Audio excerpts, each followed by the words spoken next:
outro país, e todos os cantos temos aí diferentes culturas, costumes, pessoas, enfim, de todos os lugares. Vamos conversar hoje, né, com o Henrique Toscano. Ele é especialista em direito constitucional, para retirar aqui tirar nossas dúvidas aqui e ficarmos aqui por dentro de tudo sobre os nossos direitos, tá? Então você que está em casa, já fica ligadinho no nosso programa. Eita, que hoje eu tô meio ruim da vista, viu, minha gente? Mas tá bom. E aí, tudo bom, doutor? Seja bem-vindo. Obrigado. Eita, olha só. Qual que é o primeiro ponto, né, que a gente pode ficar atento aí em relação à postura, né, em outros países? Porque a gente sabe que todo mundo vai para outros países, tem gente de todo tipo, Isso. tem pessoas de todos os lugares, né? E quando se fala em jogo, meu amigo, é uma confusão uma atrás da outra, não é verdade? Exato. Nunca vi isso, não. O povo ali foi igual a política. Pronto, é política e jogo. Pronto, agora é o jogo. Vai começar a confusão. Porque um quer ganhar, o outro torce pro outro, e assim fica nessa rincha, né? Exato. A primeira pergunta sobre qual a postura nossa, dos brasileiros que estão no Catar ou aqueles que ainda vão chegar no Catar para acompanhar a seleção brasileira e os jogos das próximas fases. A primeira postura, eu acho que dessa Copa do Catar, principalmente, não é nem a briga de torcida ou qualquer coisa, é respeitar o país. É a primeira Copa em um país árabe. Então, o que é que isso significa? É a primeira Copa em que nós vamos estar num país onde as leis são leis advindas do Islã.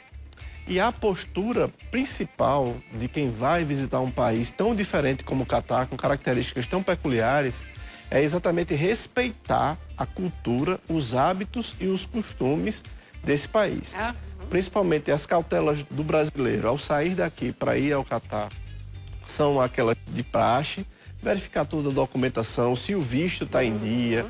Tem muita gente que voltou do aeroporto porque o sobrenome tinha uma letra errada e eles são muito exigentes nesse controle da entrada de pessoas, principalmente porque o Catar é um país muito pequeno, porém vai receber uma população transitória até o dia 18 de dezembro e um pouco mais, que é o final da Copa, de quase 1 milhão de visitantes, né? Praticamente na região metropolitana de Doha, em 8 estádios. Então, a primeira postura é essa, entender, consultar quais são os costumes locais. O brasileiro, vou dar só uma ideia do que se pode acontecer. O brasileiro é muito efusivo. Então, ao encontrar com uma pessoa, quer logo abraçar, quer logo brincar, quer logo fazer uma selfie, uma story. É verdade. E em países árabes não se pode filmar as pessoas, não se pode tirar foto, principalmente das mulheres. Não se pode cumprimentar efusivamente as mulheres abordando elas no meio da rua. Então isso é uma postura que já requer um pouco de cautela, porque naquele clima, né? Como você mesmo falou, de alegria, de torcida, de futebol e tudo mais, tem que se entender e respeitar isso. Os estádios, por exemplo, estão lotados de locais para que os árabes possam fazer suas orações, né? Para que possam, entre um minutinho do jogo e outro, se der o horário da oração, tem locais reservados para aquilo ali. Então, a cultura e a soberania de um país não vai deixar de ser observada no momento da Copa. Exatamente. E lá, realmente, o pessoal tem uns costumes bem diferentes do nosso. A minha personal está indo embora e ela disse, Marília, lá a gente, como ela vai ser personal e ela vai trabalhar com a parte de CrossFit, né? Sim. Diz que lá, pessoal, as mulheres não podem ser filmadas, né? Elas são filmadas aqui para baixo, é desse jeito mesmo. Exato. Até quem é casal lá, gente, não pode estar andando de mão dada. Não pode estar se agarrando, se abraçando. Você que é casada, assim, eu sou casada. Não pode, entende? Não pode estar fazendo esse tipo de coisa lá, que eles não permitem. Pelo menos lá em Dubai, esses lugares. Não sei, lá no Catar acho que deve ser a mesma coisa, né? Exato. Deve ser para todos, não é isso? Exato. Um país que é regido por leis que se confundem com a religião, por isso que a gente fala de uma teocracia, nesse sentido, é preciso entender muito os hábitos religiosos, porque eles são aplicados para a lei. Vamos dar um outro exemplo das posturas. Recentemente, uma repórter teve um objeto furtado no Catar e a autoridade a procurou para ela decidir qual era a punição para o ladrão, porque tinha encontrado a pessoa que tinha roubado. Você já imagina isso aqui no Brasil, né? Você decidir qual a punição.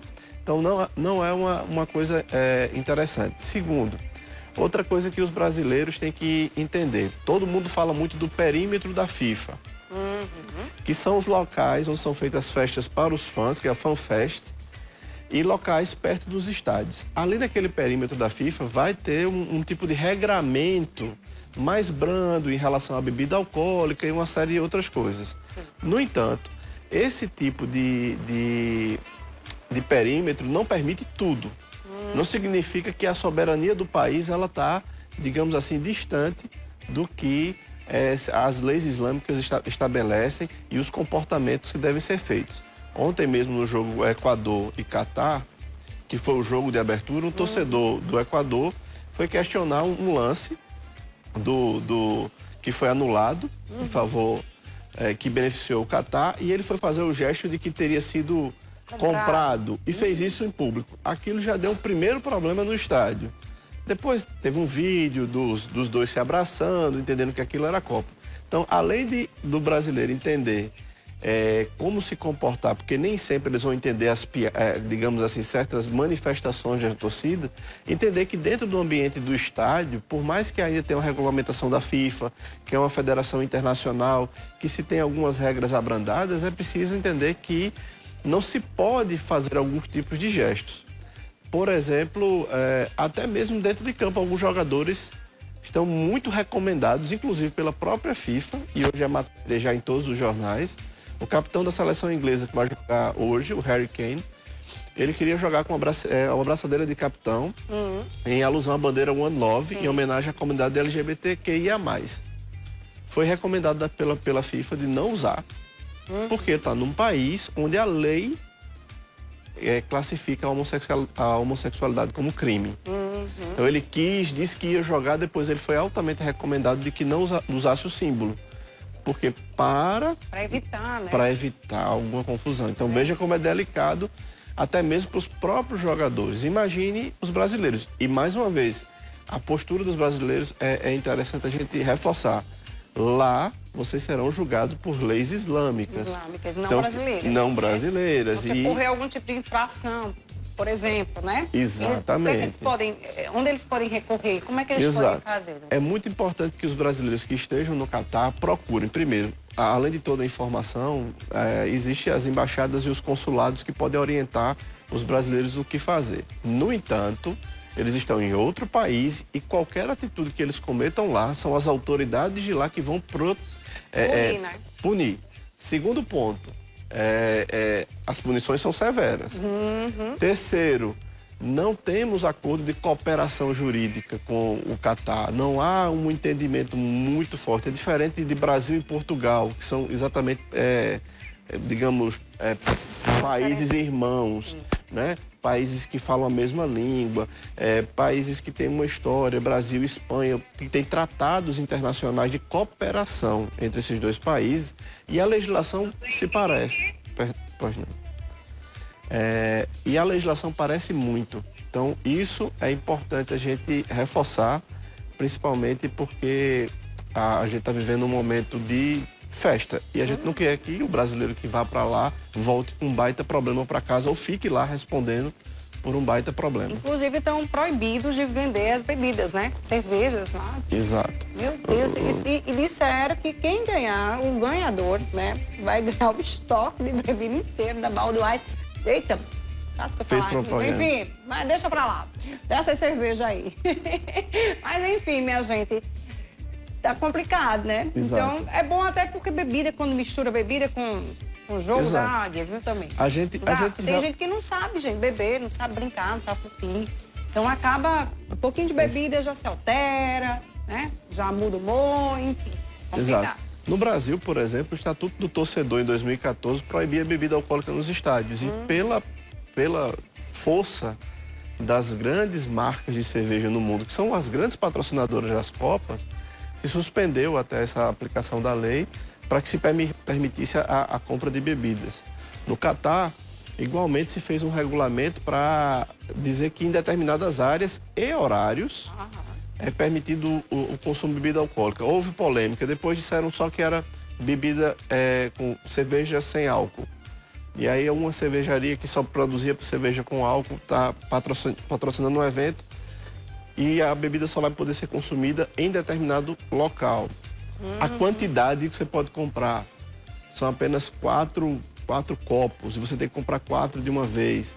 Então são coisas assim que não são muito da nossa cultura, mas são da cultura do país anfitrião, que nós devemos ter o maior cuidado, o maior, como é que se diz, o maior zelo. Principalmente, repito, é a primeira vez, é uma experiência para o mundo inteiro que se está tendo uma Copa do Mundo em um país árabe. Então, os usos e costumes, né? Para quem está indo assistir, né?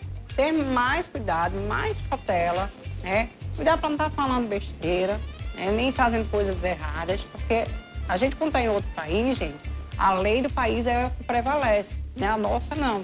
Por exemplo, você vai para os Estados Unidos, você não é ninguém lá, não.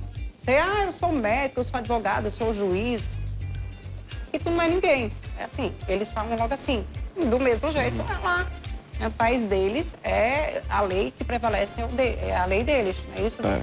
E assim, para dar umas dicas fáceis para quem está fora do país, principalmente num país como o Catar, evitar abordar as pessoas de forma efusiva, evitar trafegar com bebidas, ou seja, andando toda fechada também. Os homens usam branco e as mulheres usam preto. Né? Não necessariamente a burca que cobre... Mas as mulheres que não são de lá, tem que estar pelo menos... Não, elas já podem estar em trajes normais, tudo tranquilamente. É muito recomendado que tanto homens... Só para entrar em alguma coisa, assim, uma mesquita, alguma coisa assim, né, gente? Aí tem que realmente... O que recomendo, que evita muito problema no Catar, é que homens e mulheres, ombros cobertos e joelhos cobertos. Roupas que cubram essas partes do corpo. Imagina então, as brasileiras. Eita, Jesus, que gosta de andar todo mundo assim, como eu tô hoje, viu? Não pode não, viu, minha gente? Só que mesmo. E o clima no Catar não é bem favorável a andar com roupas muito quentes, né? Porque é um clima muito parecido com o do Brasil. É verdade. Segundo, andar sempre com os documentos. Nós somos brasileiros, a gente anda para todo lugar, esquece identidade, tudo, visto, passaporte. Andem sempre com os documentos, porque a autoridade pode lhe abordar no meio da rua e se você não tiver com os documentos, fica um pouco difícil se explicar. E uma outra é sempre andar em grupos, com pessoas que possam dominar o inglês, algum tipo de idioma para poder se explicar, porque é muito ruim você andar sozinho, né, e não ter com quem se comunicar. Às vezes você é chamado para uma delegacia, para alguma coisa, para prestar um esclarecimento, e você não está ali em grupo com as pessoas. Então sempre é bom isso, ter cautela, não exagerar nos gestos, andar sempre com documentos, andar sempre em grupo e que alguém tenha pelo menos um domínio razoável do inglês para poder sair bem. Andar na linha, viu, minha gente? Exato. Ande na linha. O negócio não é brincadeira não, viu? É complicado, né, doutor? Exato. Então, assim, às vezes, realmente, como é jogo, né, as pessoas se alteram, na hora do jogo, briga com um aqui, outra ali, aí começa uma confusão, do nada, às vezes acontece até um acidente, uma morte, alguma coisa, por conta de uma besteira, gente, uma bobagem. Então, tem que ter um pouco mais de disciplina, né? Se contenham, né? E vão assistir o jogo de boa. Né? Exato. Mas me parece, assim, só para finalizar, que tomando essas cautelas, como você bem falou, o Catar está se abrindo para uma nova possibilidade. Não é um país com tradição no futebol, então talvez eles não entendam. O que é estranho para nós também é estranho para eles, mas que nós tenhamos uma Copa muito tranquila. Pelo menos a nossa Copa vai ser bem tranquila, que nós vamos... Eu, pelo menos, pretendo assistir muito tranquilamente do Brasil mesmo, do nosso modo, né, com a nossa efusividade e, principalmente, torcendo para que a gente traga, essa seleção que foi apresentada aqui, traga o nosso hexacampeonato. É verdade, viu, gente? Eu quero aqui agradecer aqui o nosso advogado por ter vindo aqui falar um pouquinho sobre esse assunto. Eu até estou assistindo uma série de negócio de prisões, assim, esqueci agora o nome. Mas as piores prisões, sei lá, do mundo. Eu até estava assistindo. Eu vendo, né, como eles são rígidos lá fora, né? Alguns países são bem rígidos. Outros, gente, tem uns países que é tão estranho, né? As prisões parecem ser um motel. Eu pensando, não, gente, isso aqui é um motel? Como assim, né? Já outros, gente, a gente vê cada coisa terrível, horrível. Então, assim, evitar, porque a gente não sabe como é que é o outro país. Evitar você, sei lá, de repente ser preso num país desse ou acontecer algo pior. É porque a gente não sabe como é que é as cadeias lá fora. Então tem que ter cuidado. Porque qualquer coisinha vai preso mesmo, né? Fora as punições, a gente lembra o Fora caso... as punições também, né? Não só cadeia, né? Um surfista brasileiro que foi condenado à morte na Indonésia por tráfico de drogas. Aqui no Brasil... Até drogas também, tem que ter muito cuidado com aqui isso. é uma pena de 5 a 12 anos que um tráfico de drogas pode ter na pessoa e a pena é de prisão. Isso. Na Indonésia é pena de morte. Pena de morte. Tem cada país é diferente um canto e outro, sabe? E os lugares são realmente assim. Tem canto que eu assistindo essa série, eu fiquei meio indignada, mas meu Deus, como é isso? Prisão que parecia uma feira, gente, lá no Paraguai, a prisão parece uma feira, viu? Uma feira. Sabe por que você tá no meio da rua assim, numa feira assim, gente dormindo? Eu disse, gente, não tem cela, não. Uns tem, outros não, sabe? É uma coisa assim, bem... Parece que tá num lugar assim, no meio da rua, assim, sei lá. É uma coisa assim triste, bem triste mesmo. Então tem que ter cautela, a gente tem que ter respeito pelo nosso próximo, respeito aos próximos, principalmente, né, quando a gente estiver em outro lugar, outro país, respeitar as pessoas, respeitar a cultura, a tradição, não falar nada com eles, né, gente, porque é perigoso, né? Ainda mais nesses países aí, viu? Vixe, Maria. É não, doutor? Exatamente. Tô fora. Tem muito cuidado sempre. Muito cuidado mesmo, viu, minha gente? Quero agradecer aqui, viu? Obrigada mais uma vez, doutor. Obrigado, Marília. Obrigado, TV Arapuã, e que tenhamos uma excelente Copa. Amém. Vamos lá. Olha só, deixa eu falar de educação para você que tá aí do outro ladinho.